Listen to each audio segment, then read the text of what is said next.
Bonjour à tous, on se retrouve pour une nouvelle position avec ici le trait pour les blancs. Donc on est à la fin de l'ouverture.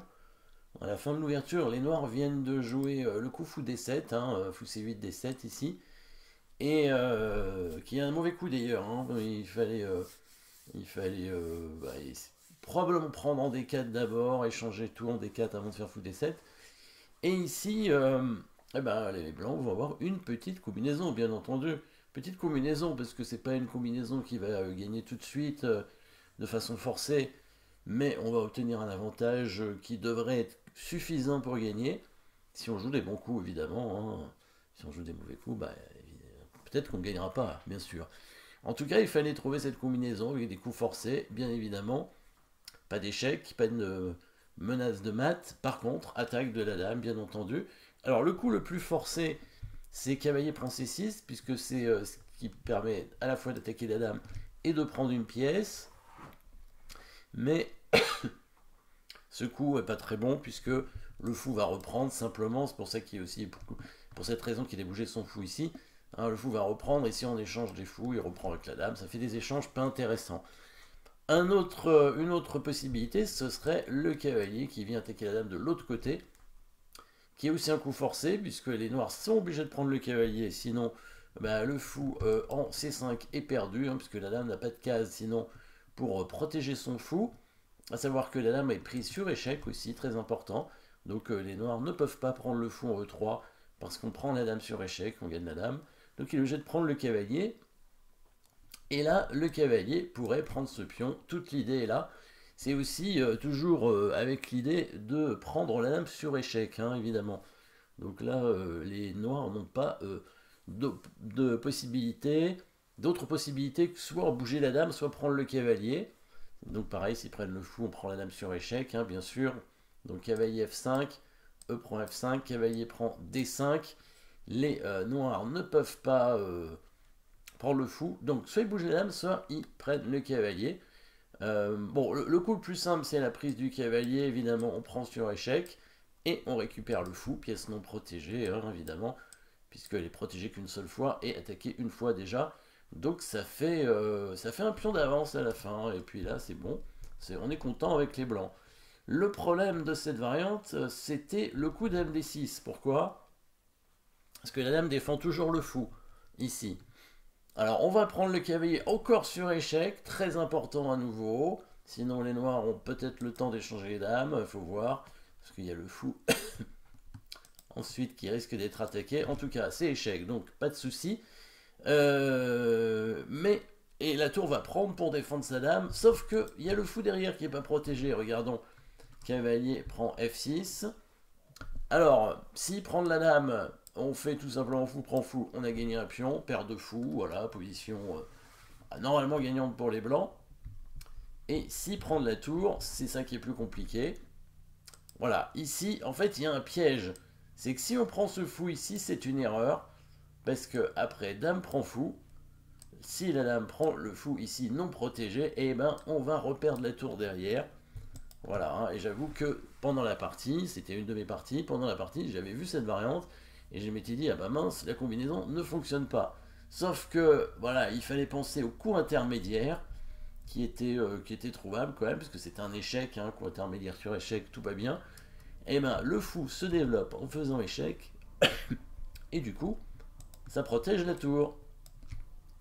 Et si le fou couvre l'échec, alors c'est ça qui était compliqué aussi, parce qu'au départ j'avais probablement vu cet échec. Mais si le fou couvre l'échec, donc l'idée c'est que sur dame prend dame, on reprend. Et à la fin le fou en C4 est pas protégé. Donc si on prend le fou, tour prend, défend le fou, et sur tour prend fou, fou prend fou.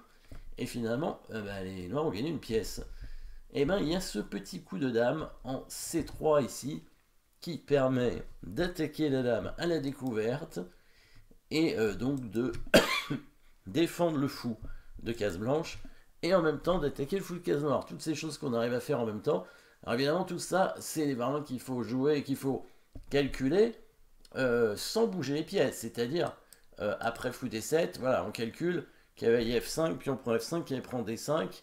dame D6, cavalier prend F6 échec, tour prend F6, fou C4 échec, fou E6, dame C3, et là, on attaque la dame, donc la position qu'on a vue ici, hein, dame C3, voilà, on attaque la dame.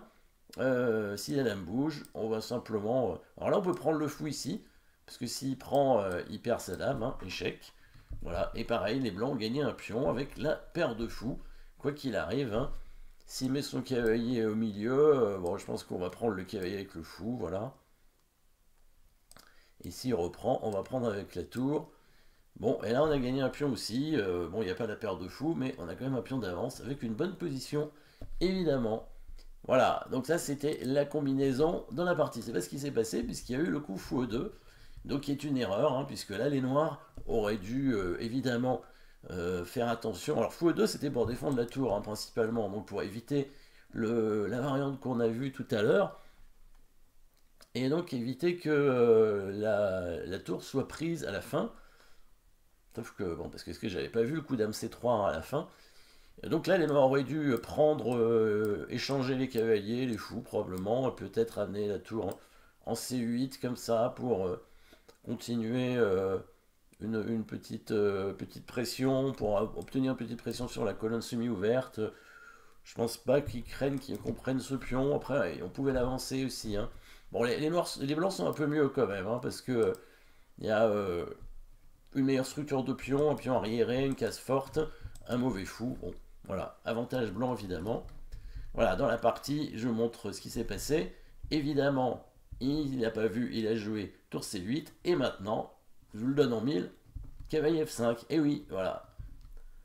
Et cavalier prend D5. Qu'est-ce qu'il a fait? Cavalier prend D5. Dame D6, c'était un petit peu mieux. Mais voilà, il a pris ici. Non, il a fait dame D6. Qu'est-ce qu'il a fait exactement?